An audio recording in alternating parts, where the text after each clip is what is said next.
Hello everyone, welcome back to Ninja Prep. मेरा नाम है कपिल गोयल और CUET PG फिजिक्स 2023 के लिए बिल्कुल फ्रेश स्टार्ट। तो जो भी लोग मेरे साथ जुड़े हैं व्हाट्सएप ग्रुप पर जो मैंने बनाया था CUET PG फिजिक्स 2023 के लिए, तो वो सभी लोगों को सबसे पहले तो बहुत बहुत थैंक यू कि मेरे पे इतना आपने बिलीव किया और मेरे साथ जुड़े। तो जो लोग जुड़े हैं उनको करना क्या है, जो ये लेक्चर्स मैं बना रहा हूँ ये आपके व्हाट्सएप ग्रुप पर मैं अपलोड करूंगा। हालांकि ये यूट्यूब पर भी अपलोड होंगे, साथ में असाइनमेंट भी मैं अपलोड करूंगा। वो असाइनमेंट मैं अपलोड करूंगा कहाँ पर? व्हाट्सएप पर अपलोड करूंगा।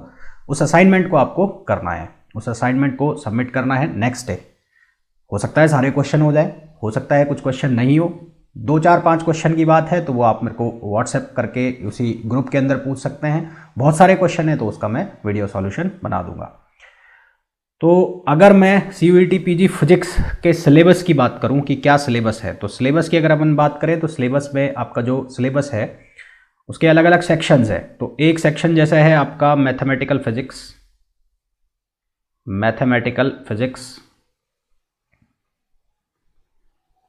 है ना। उसके अंदर भी मेंशन है कि क्या क्या एग्जाम में आना है क्या नहीं आना। एक सेक्शन है आपका मैकेनिक्स, एक सेक्शन है आपका ऑसिलेशन वेव्स एंड ऑप्टिक्स, एक सेक्शन है ये वाला जो आप देख रहे हैं इलेक्ट्रिसिटी एंड मैग्नेटिज्म। उसके बाद एक सेक्शन होगा आपका थर्मोडायनेमिक्स, एक सेक्शन होगा आपका मॉडर्न फिजिक्स का और एक सेक्शन होगा सॉलिड स्टेट का। यानी कि कुल मिला के लगभग 9 सेक्शन होंगे। तो 9 सेक्शंस को आपको पढ़ना है CUET PG फिजिक्स के एग्जाम के लिए, जिसमें से सबसे पहले हम पढ़ रहे हैं electricity and magnetism. Electricity and magnetism के अंदर क्या क्या आने वाला है? इसके अंदर आने वाला है Coulomb's law, Gauss law, electric field, potential, electrostatic boundary condition, solution of Laplace equation for simple cases, conductor, capacitor, magnetic field, RLC circuits वगैरह, ये और ये पॉइंटिंग थ्योरम वगैरह ये सब आने वाली है। तो पहली बात तो मैं ये बता दूं कि जब हम ये प्रिपरेशन करेंगे तो डेरिवेशन वाली चीज़ें हम यहाँ पे नहीं करेंगे, क्योंकि यहाँ पर हम किसी सेमेस्टर एग्जाम की प्रिपरेशन नहीं कर रहे हैं, हम यहाँ पर कॉम्पिटिटिव एग्जाम की प्रिपरेशन कर रहे हैं। तो हमें जो थ्योरम्स हैं, जो फार्मूला है उनका पता होना चाहिए, उनकी एप्लीकेशन का पता होना चाहिए और उनके ऊपर जो क्वेश्चंस है वो किस तरह से पूछे जाते हैं, किस तरह से पूछे जा सकते हैं, उसके बारे में हम बात करेंगे, है ना। तो डेरिवेशन का एक्सपेक्टेशन मत करना कि डेरिवेशन कराया जाए। बहुत खतरनाक वाली कोई बात हो तो उसमें डेरिवेशन करा दूं तो वो एक अलग बात है। बाकी यहाँ पर इतना टाइम भी नहीं है हमारे पास कि हम डेरिवेशन करने को बैठे तो एक ही सेक्शन ही करीबन 2-3 महीने खाएगा, तो उस चीज़ के अंदर हमें नहीं जाना है, ठीक है। तो जैसा कि मैंने कहा कि सबसे पहला जो सेक्शन हमें स्टार्ट कर रहे हैं इलेक्ट्रिसिटी एंड मैग्नेटिज्म, और अगले लगभग 15 से 18 दिन यही चलने वाला है। आज की जो क्लास होगी वो होगी लगभग 1 से 1.5 घंटे की। उसके बाद की जितनी भी क्लासेस होंगी वो सारी आपको 2.5 घंटे से 3 घंटे की क्लास मिलेगी। 2, 2.5, 3 इस जो टाइम पीरियड है उसकी क्लास आपको आएगी। साथ में असाइनमेंट आएगा, वो असाइनमेंट जरूर कर लेना भाई। असाइनमेंट करोगे, जितने ज़्यादा क्वेश्चन प्रैक्टिस लगाओगे उतने ज़्यादा फायदे में रहोगे। जो लोग जुड़ गए हैं उन लोगों को तो आज से ही काम चालू कर देना है, और जो भी लोग इन लेक्चर्स को देख रहे हैं और देखकर जुड़ेंगे, जुड़ना कैसे? आपको जो व्हाट्सएप नंबर आगे मेंशन हो रहा है उस व्हाट्सएप नंबर पर आपको मैसेज करना है CUET PG फिजिक्स, आप व्हाट्सएप ग्रुप में मेरे ऐड हो जाएंगे। और जो लोग कई लोगों का ये क्वेरी थी, कल जब ग्रुप मैंने बनाया था तो कई लोगों का क्वेश्चन था कि वो अपने फ्रेंड्स को ये शेयर कर सकते हैं ग्रुप। बिल्कुल शेयर कर सकते हैं, परंतु यहाँ पर हमारी पढ़ाई रिलेटेड बातें ही होंगी, हमें फालतू बातें नहीं करनी है ना। और पहली चीज़ मैंने सबको ये बताया था, कल भी ग्रुप में मैंने बोला था कि हम टारगेट कर रहे हैं, किसके लिए टारगेट कर रहे हैं? टॉप यूनिवर्सिटीज़ के लिए। अभी जहाँ तुम पढ़ रहे हो वो तो बहुत ही अच्छी बात है, अब हमें उससे ऊपर जाके पढ़ना है, तो टॉप यूनिवर्सिटी के लिए हम टारगेट कर रहे हैं। चलिए जी, बातें तो हो गई बहुत, अब काम की थोड़ी बातें कर लें। तो इलेक्ट्रिसिटी एंड मैग्नेटिज्म में सबसे पहला जो सेक्शन है वो हम पढ़ेंगे कूलम्स लॉ। और कूलम्स लॉ को पढ़ने के पहले हम थोड़ा सा इंट्रोडक्टरी पार्ट पढ़ेंगे, किसका? चार्जेस का, है ना। तो आज का जो लेक्चर है वो थोड़ा बहुत थ्योरेटिकल सा होने वाला है, तो क्योंकि उससे क्वेश्चन आ जाते हैं इसलिए तुम्हें पढ़ना वो ज़रूरी है। तो पहले हम बात करेंगे किसकी? चार्जेस की। चार्जेस क्या होते हैं, क्या उनकी प्रॉपर्टीज़ होती हैं, किस तरह के उनके ऊपर क्वेश्चंस आते हैं, फिर हम बात करेंगे कूलम्स लॉ की, है ना। तो सेशन को स्टार्ट करूं उसके पहले यदि अभी तक वीडियो को लाइक नहीं किया है तो वीडियो को लाइक कर दो, चैनल को सब्सक्राइब नहीं किया है तो चैनल को सब्सक्राइब कर दो और अपने फ्रेंड्स के साथ शेयर कर दो। चलिए साहब, तो चार्ज की बात कर लेते हैं। तो जो बेसिक चीज़ें हैं वो मैंने लिख दी है, लिखने में टाइम अपन वेस्ट करने वाले हैं नहीं। तो चार्ज की बहुत ही बेसिक सी बात है कि आपको ये बहुत अच्छे से पता है कि चार्ज किसी भी जो बॉडी है, किसी भी मटेरियल की जो है इनहेरेंट प्रॉपर्टी, इनहेरेंट प्रॉपर्टी का मतलब वो उसका गुणधर्म है, आंतरिक गुणधर्म है। या तो वो बॉडी उसको अक्वायर कर सकती है या उसको नेचुरली दिया जा सकता है ना।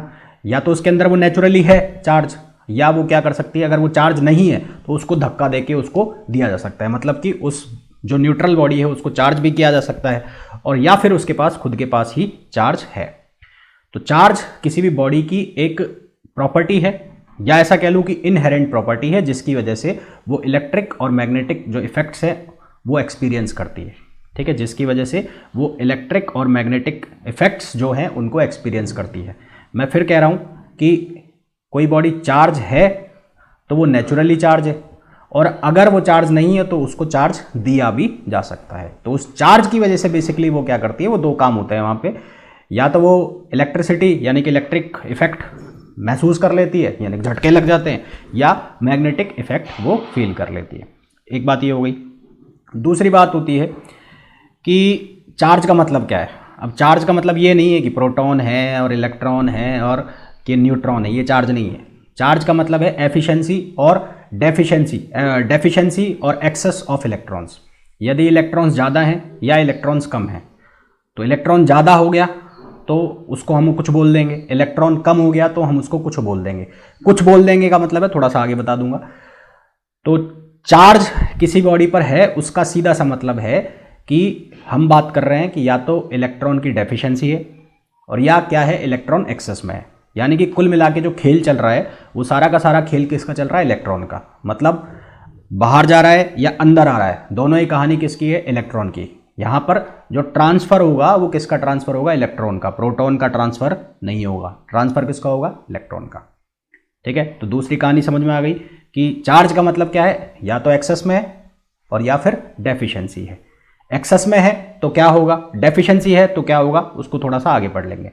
इसकी एसआई यूनिट जो होती है वो होती है कूलम। कूलम क्यों होती है, क्योंकि सबसे पहले जो चार्ज के बारे में बात की वो किसने की, चार्ल्स ऑगस्टिन डी कूलम ने। चार्ज के पहले, सबसे पहले चार्ज के लिए जो बात की वो किसने की, चार्ल्स ऑगस्टिन डी कूलम ने की। इसलिए इसकी जो यूनिट है एसआई यूनिट वो क्या है, कूलम है। सीजीएस के अंदर इसकी जो यूनिट है उसको हम लिखते हैं इलेक्ट्रोस्टैटिक यूनिट, शॉर्ट में इसको लिखते हैं ईएसयू, है ना। इसको ध्यान रखना, इंपॉर्टेंट है, बहुत बार पूछ लिया जाता है कि चार्ज की सीजीएस के अंदर यूनिट क्या है। मैं लगा भी देता हूँ यहाँ पर, तो वो क्या होती है, इलेक्ट्रोस्टैट यूनिट। फिर इसका यूनिट कन्वर्जन पूछ लिया जाता है। 1 कूलम इक्वल्स टू कितना होता है, 3 × 10⁻⁹ ये 10⁻⁹ है ESU of charge. 1 coulomb equals to 3 × 10⁻⁹ ESU, है ना, ध्यान रखना। 1 कूलम इक्वल्स टू 3 × 10⁻⁹ ईएसयू। ये छोटी छोटी बातें मरवा देती हैं। अभी होशियार बन रहे होगे, अभी सोच रहे होगे कि ये क्या है, बच्चा है, इसको स्किप कर देता हूँ मैं। तो एक बार देख लेना, है ना, देख लेना, स्क्रीनशॉट ले लेना, कुछ भी कर लेना, क्योंकि छोटे छोटे सवाल आते हैं। मैंने तुम्हें पहले भी बोला था CUET PG का जो फिजिक्स का पेपर, मतलब CUET PG के जो पेपर होते हैं उनमें थ्योरेटिकल फार्मूला बेस्ड चीज़ें ज़्यादा आती हैं। तो इस तरह के 1 लाइनर क्वेश्चंस बहुत देखने को मिलेंगे। 1 फेराडे इसकी जो प्रैक्टिकल यूनिट होती है, जो कि कूलम में बराबर होती है 96,500। किसके बराबर होती है, 96,500।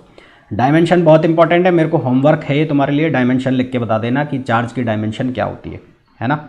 जब भी इस वीडियो को देखो, रात को देखो, दिन में देखो, जब भी देखो, तो मेरे को इसकी यूनिट ज़रूर बता देना, कि डायमेंशन ज़रूर बता देना। ये होमवर्क है तुम्हारे लिए। तो अभी तक क्या पढ़ लिया, अभी तक पढ़ लिया कि जो चार्ज है वो किसी भी बॉडी की, मटेरियल की इनहेरेंट प्रॉपर्टी है, जो उसकी नेचुरल प्रॉपर्टी, नेचुरल भी उसके पास हो सकता है या वो उसको अक्वायर भी किया जा सकता है, यानी कि ज़बरदस्ती भी ठूसा जा सकता है उसके अंदर। इस चार्ज की वजह से वो या तो इलेक्ट्रिक इफेक्ट फील करता है या मैग्नेटिक इफेक्ट को फील करता है। यदि इलेक्ट्रॉन की डेफिशिएंसी है या इलेक्ट्रॉन का एक्सेस है तो उसकी वजह से चार्ज है। प्रोटॉन की कोई कहानी यहाँ पर नहीं है। एसआई यूनिट जो है इसकी वो होगी कूलम। सीजीएस में इसको हम लिखेंगे इलेक्ट्रोस्टैटिक यूनिट, शॉर्ट में लिखेंगे ईएसयू। 1 कूलम बराबर 3 × 10⁻⁹ ESU of charge. 1 Faraday equals to 96,500, 96,500 coulomb dimension तुम्हें बतानी है। आगे चलते हैं भैया। चार्ज है वो स्केलर क्वांटिटी है ना। चार्ज जो है वो क्या है, स्केलर क्वांटिटी है।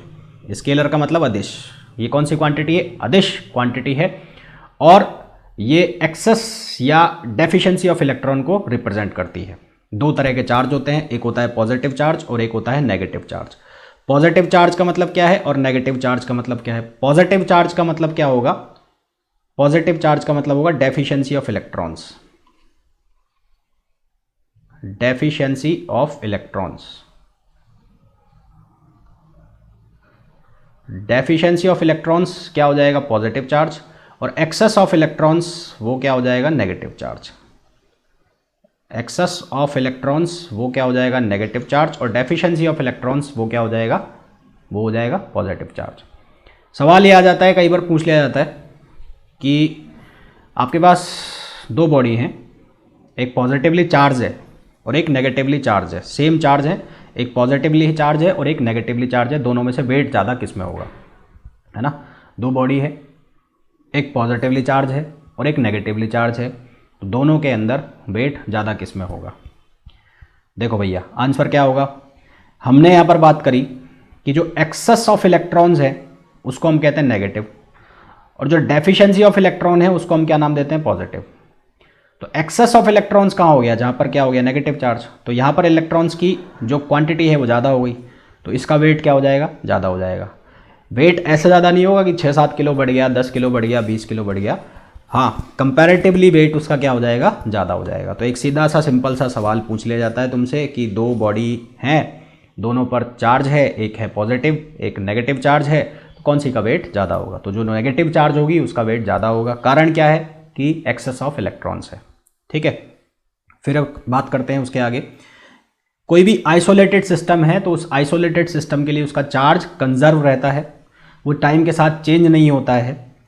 इंडिविजुअल चार्ज की वैल्यू चेंज हो सकती है। इससे हमें पता लगता है कि चार्ज हमेशा कंजर्व रहता है, यानी कि उसको ना तो क्रिएट किया जा सकता है ना उसको डिस्ट्रॉय किया जा सकता है। अब इस चीज़ का क्या मतलब है, इस चीज़ का मतलब ये है कि मेरे पास यहाँ बना देता हूँ छोटा सा, ये कोई आइसोलेटेड सिस्टम है।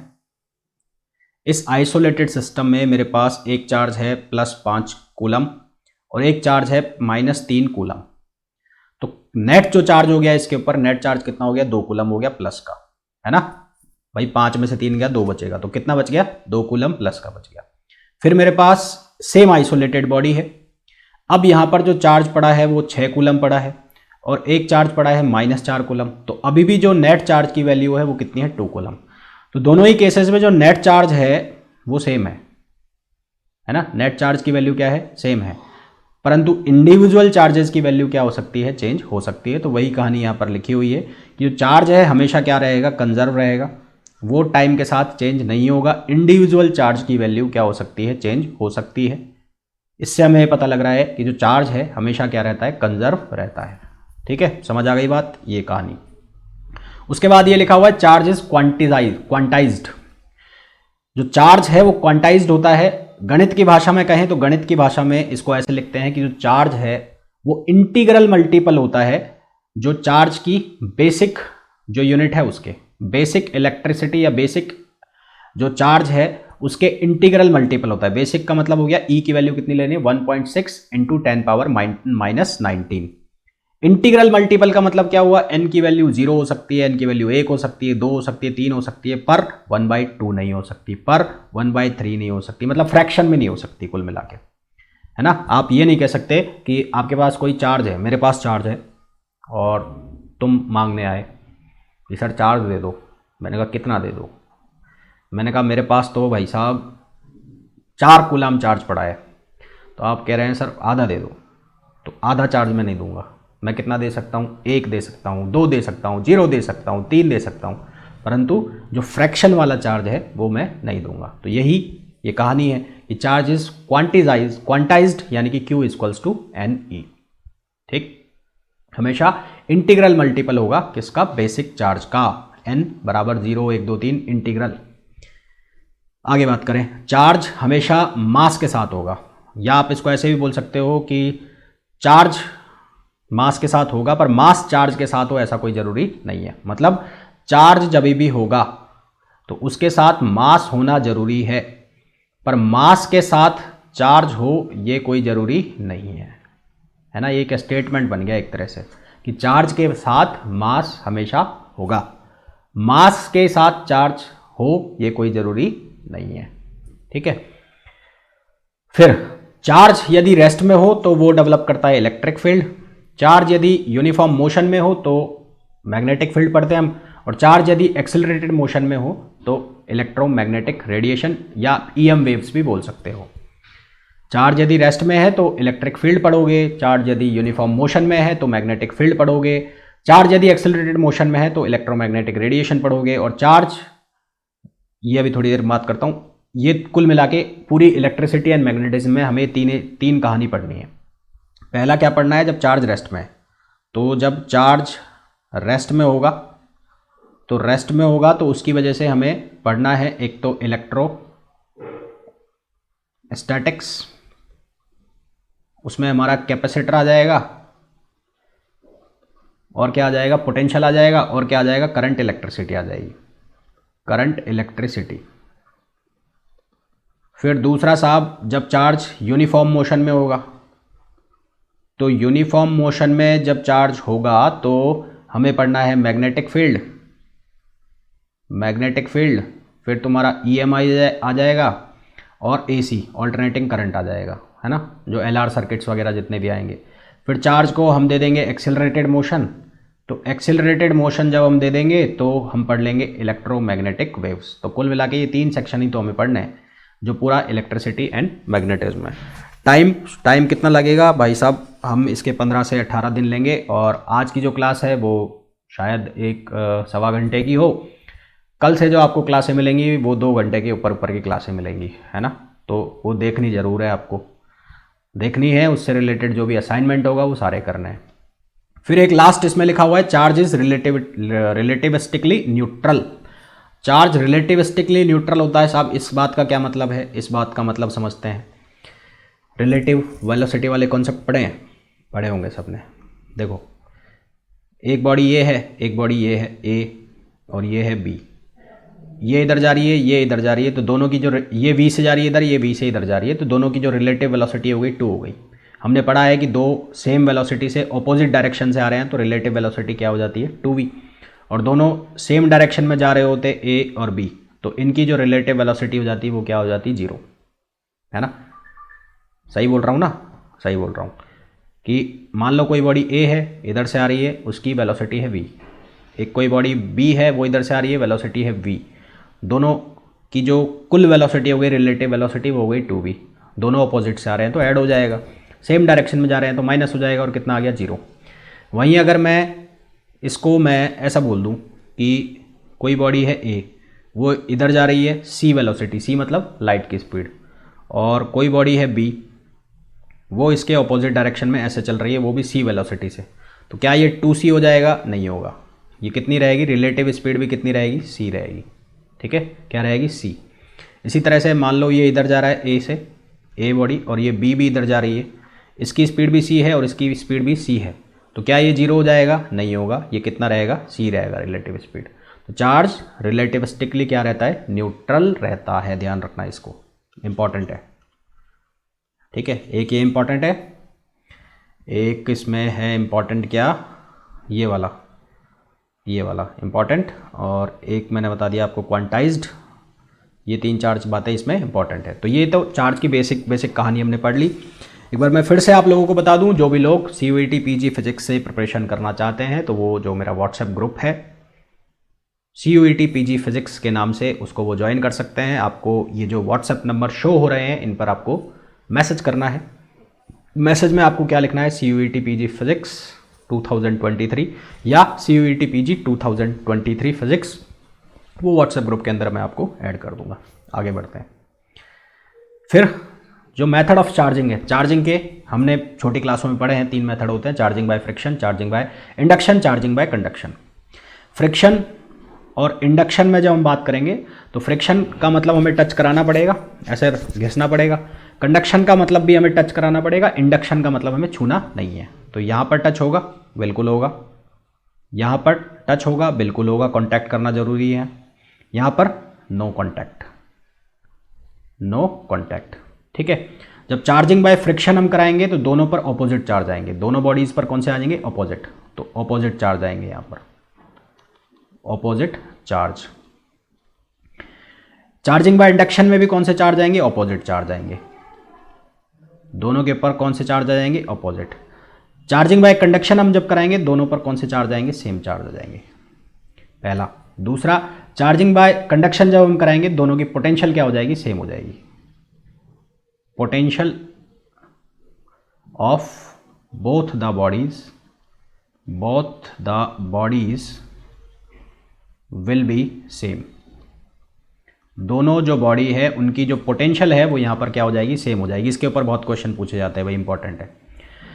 तो जब कंडक्शन से चार्जिंग कराओगे तो उसमें कांटेक्ट कराना जरूरी है, और कंडक्शन तब तक चलता रहेगा, मतलब चार्ज का ट्रांसफर तब तक चलता रहेगा जब तक कि दोनों बॉडीज़ की पोटेंशियल क्या ना हो जाए, सेम हो जाए, और दोनों के ऊपर कौन सा चार्ज आएगा, सेम चार्ज आ जाएगा। जबकि इसके पहले के दोनों जो मेथड्स हैं, फ्रिक्शन और इंडक्शन, दोनों में ऑपोजिट चार्ज आएंगे। फ्रिक्शन में टच कराना जरूरी है, इंडक्शन में टच कराना नहीं कराते हैं, कॉन्टैक्ट नहीं होता है। तो सवाल ऐसे भी पूछ लिए जाते हैं कि चार्जिंग के कौन से मेथड में कॉन्टैक्ट किया जाता है, कौन से में नहीं किया जाता। कंडक्शन में जब हम जब चार्जिंग कराते हैं तो दोनों बॉडीज़ पर चार्ज सेम होते हैं या अपोजिट होते हैं। इसी तरह से इंडक्शन में जब हम चार्जिंग कराते हैं तो दोनों बॉडीज़ पर चार्ज सेम होते हैं, अलग अलग होते हैं। फ्रिक्शन में जब हम चार्जिंग कराते हैं तो सेम होते हैं, अलग अलग। फ्रिक्शन के तुम लोगों ने एग्जाम्पल देखे होंगे, वो बाल वाला खेल खेलना या वो कंबल में डंडा मारना, है ना, तो ये सारे कौन से हैं, फ्रिक्शन के हैं। उसी तरह से इंडक्शन वाले भी देखे होंगे तुमने एग्जाम्पल, कंडक्शन वाले, तो ये सारे छोटे छोटे एग्जाम्पल हैं, बेसिक एग्जाम्पल्स हैं। इनको आपकी 12th क्लास की जो थ्योरी बुक्स हैं वहाँ पर आराम से मिल जाएंगे, या नेट पर सर्च करोगे तो वहाँ पे भी मिल जाएंगे। हालांकि वो क्वेश्चन इसमें नहीं पूछते। अब क्वेश्चन जो पूछते हैं मेथड ऑफ चार्जिंग पर, वो कैसे पूछते हैं, तो चार्जिंग बाय कंडक्शन के अगर हम क्वेश्चन करें तो यहाँ पर 2 तरह के क्वेश्चन बनते हैं। एक तो होगा स्पेयर के लिए और एक होगा प्लेट्स के लिए, है ना। एक होगा किसके लिए, स्पेयर के लिए, और एक होगा किसके लिए, प्लेट्स के लिए। तो चार्जिंग बाय कंडक्शन में हेडिंग लगा देता हूँ, charging by conduction, charging by conduction. तो चार्जिंग बाय कंडक्शन हम सबसे पहले पढ़ रहे हैं, तो इसमें भी हम पढ़ रहे हैं किसके लिए, फॉर स्पेयर्स। तो स्पेयर का मतलब क्या हो गया, गोला, ये गोला हो गया। मान लिया मैंने इस गोले की जो रेडियस है वो कितनी है, r है, कितनी है, r। अच्छा, अब हमने पढ़ा भी और हम जानते भी, हालांकि हम इस चीज़ को बाद में भी पढ़ेंगे, कि जो स्पेयर है उसके लिए जो पोटेंशियल है वो कितना है, KQ/R, KQ/R है। Q का मतलब चार्ज है, K का मतलब होता है इलेक्ट्रोस्टैटिक फोर्स कांस्टेंट, वो बाद में बात करेंगे, या डाइलेक्ट्रिक कांस्टेंट भी बोल सकते हो, और R का मतलब क्या हो गया, रेडियस हो गया। अब मैंने कहा कि जब हम कंडक्शन से चार्जिंग कराएंगे तो पोटेंशियल हो जाएगा क्या, दोनों का सेम। तो यहाँ पर पोटेंशियल तो हो जाएगा कांस्टेंट, K ऑलरेडी कांस्टेंट है, तो यहाँ से हमें मिलेगा कि जो Q है वो प्रोपोर्शनल है किसके, R के। ठीक है, Q है किसके, प्रोपोर्शनल R के।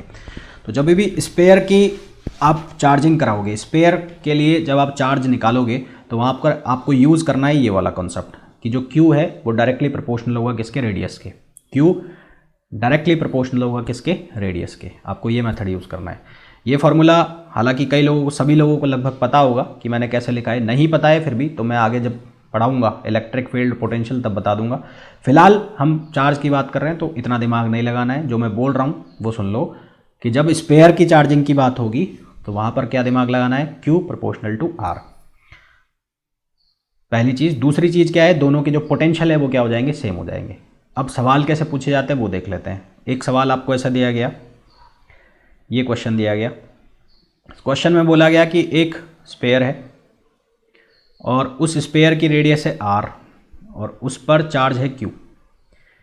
एक स्पेयर है, उसकी रेडियस है R, इसकी भी कितनी रेडियस है, R, और इसका चार्ज है कितना है, Q। दोनों को कंडक्शन कराया गया, दोनों के बीच में क्या कराया गया, कंडक्शन। तो कंडक्शन कराने के बाद, कंडक्शन का मतलब है कांटेक्ट करा दिया, तो कंडक्शन कराने के बाद दोनों पर चार्ज की वैल्यू बताओ, दोनों पर किसकी वैल्यू बताओ, चार्ज की वैल्यू बताओ, ये सवाल है। ठीक है, तो इसका आंसर अपनी इस कैटेगरी का बहुत सबसे सिंपल सवाल है ये, और सबसे ज़्यादा पूछे जाने वाला सवाल है। तो इन पर चार्ज की वैल्यू कितनी हो जाएगी, Q/2, और ये कितना हो जाएगा, Q/2। अब कई लोगों को तो ये समझ में आ गया होगा कि मैंने कैसे लिख दिया, और जिन लोगों को समझ में नहीं आया है तो मैं इसको एक न्यूमेरिकल वैल्यू से करके आप लोगों को बता देता हूँ मैंने कैसे किया ये। तो इसके लिए क्या किया मैं न्यूमेरिकल वैल्यू ले लेता हूँ कोई एक स्पेयर मैंने ये ले लिया और एक स्पेयर मैंने ऐसा ले लिया। ये मान लो इसकी जो रेडियस है वो r है और इसकी रेडियस भी कितनी है, r है। लेट सपोज इस पर जो चार्ज है वो 20 माइक्रोकूलम है प्लस का, और इस पर जो चार्ज है वो -10 माइक्रोकूलम है। दोनों का करा दिया हमने कंडक्शन। क्या करा दिया, कंडक्शन। तो अब इसके ऊपर हमें चार्ज बताना है, इस वाले पर और इस वाले पर, दोनों पर हमें चार्ज बताना है।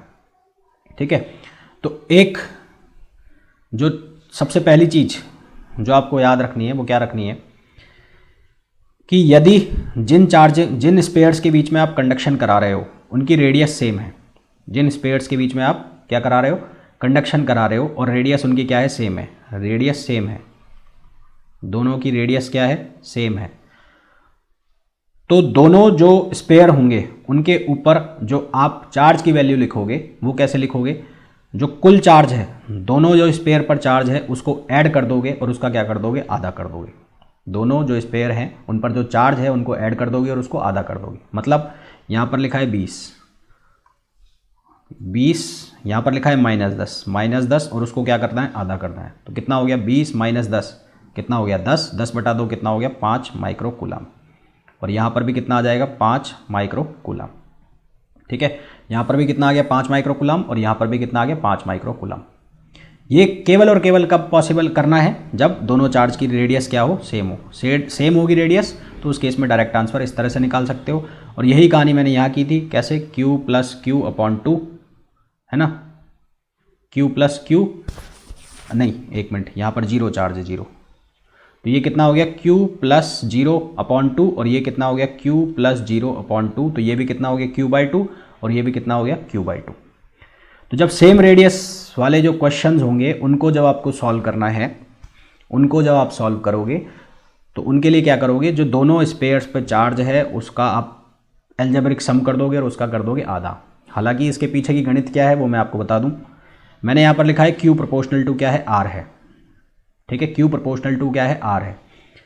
तो Q ∝ R है, तो अगर मैं दोनों का रेशो निकालूं, यानी कि Q1 रेशो Q2, तो वो किसके बराबर आ गया, 1:1। किसके बराबर आ गया, 1:1। तो अगर मैं Q1 की वैल्यू निकालूंगा तो ये ठीक वैसे ही है जैसे आप प्रोपोर्शनल वाले क्वेश्चन सॉल्व करते थे। तो ये आ जाएगा 1 कुल रेशो का सम 1/2 और कुल चार्ज। कुल चार्ज का मतलब है जो बॉडी के ऊपर कुल चार्ज है। तो यहाँ पर जैसे इस वाले केस में कुल चार्ज कितना है, Q + 0, तो ये कितना हो गया, Q/2। तो इसलिए मैंने यहाँ लिख दिया Q/2, और यही मैं यहाँ पर बोल रहा हूँ।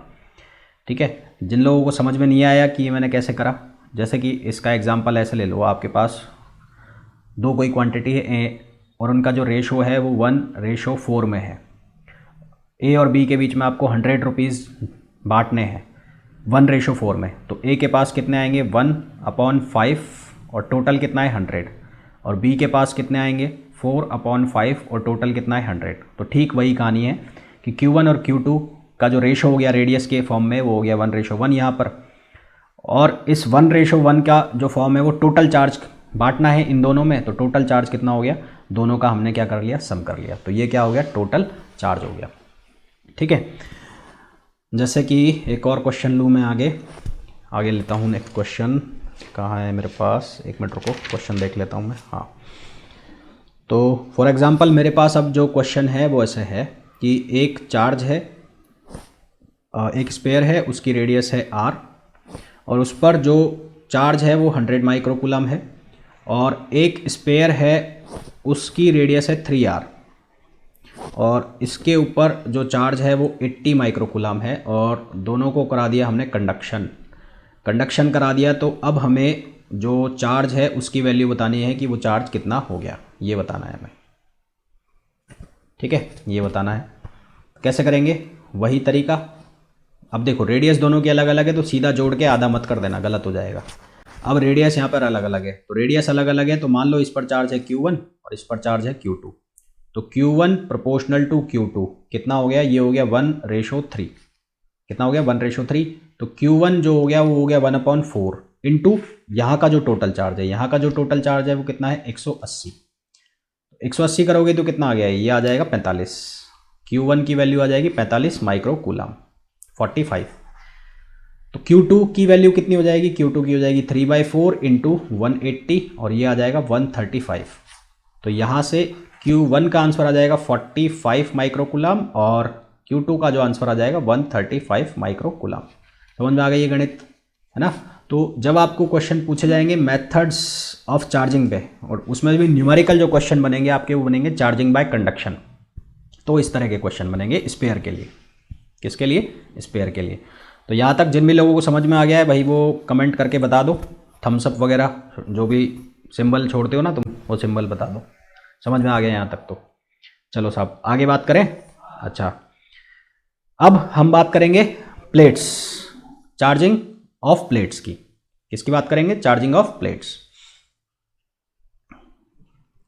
Charging of plates.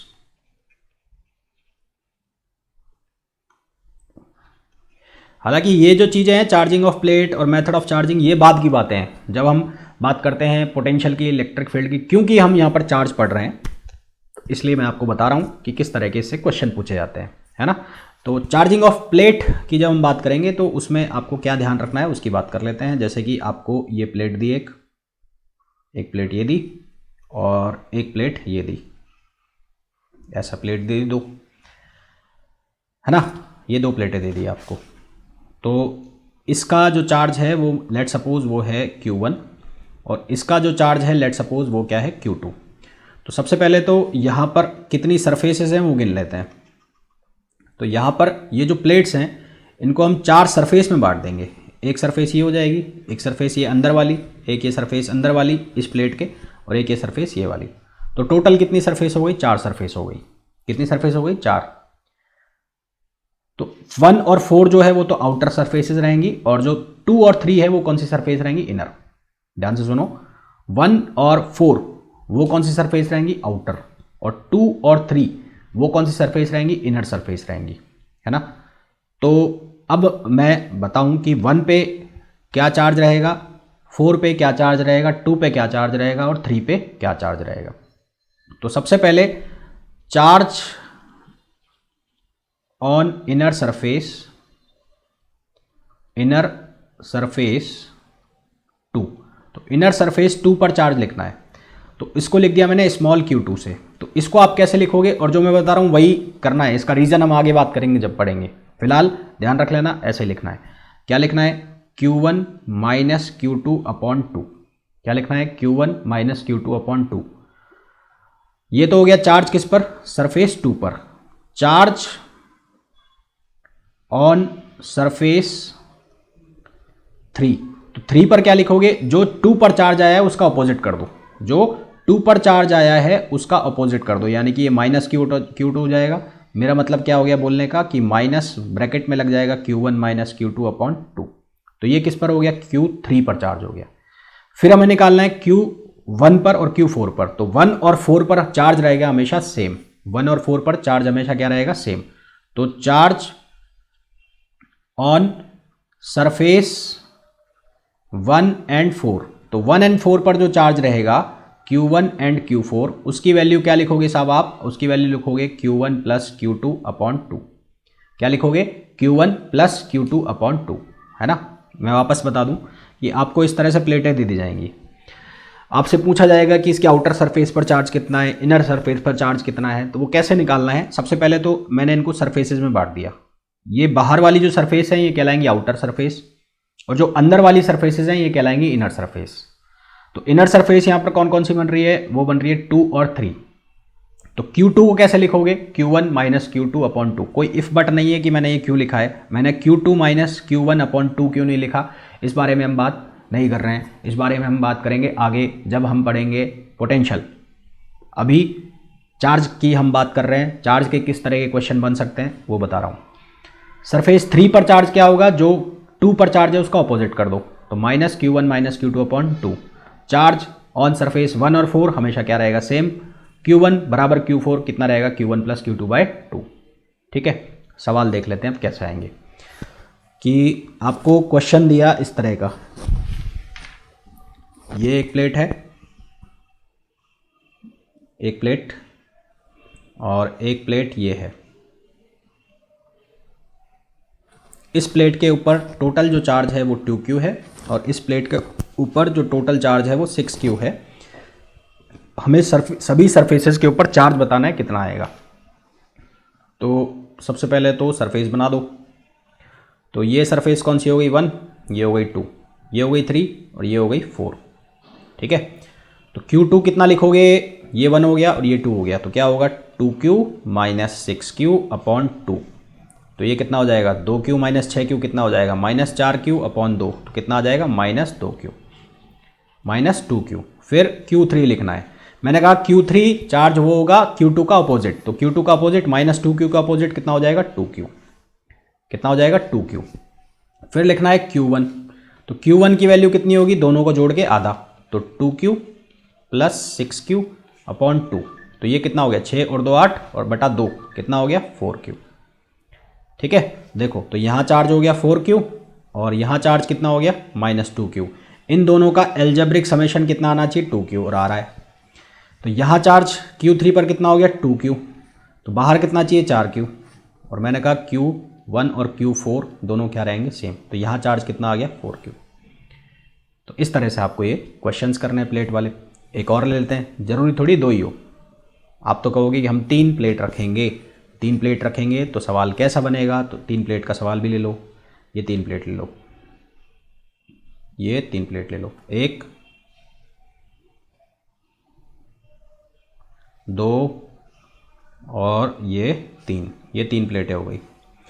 तो इन 3 प्लेटों के लिए चार्ज की वैल्यू, यहाँ पर जो चार्ज दिया है वो है Q, यहाँ पर जो चार्ज दिया है वो दिया है 4Q और यहाँ पर जो चार्ज दिया है वो माइनस Q। और इन सरफेसेस की वैल्यू दे दी, सरफेसेस को नाम दे दिया, नाम दे दिया हमें 1 2 3 4 5 और 6।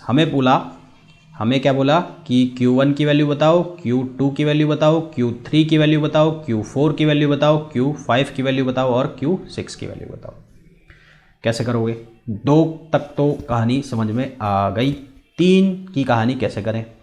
तो इसके लिए क्या करोगे कि मैं एक बार वापस बना दूं,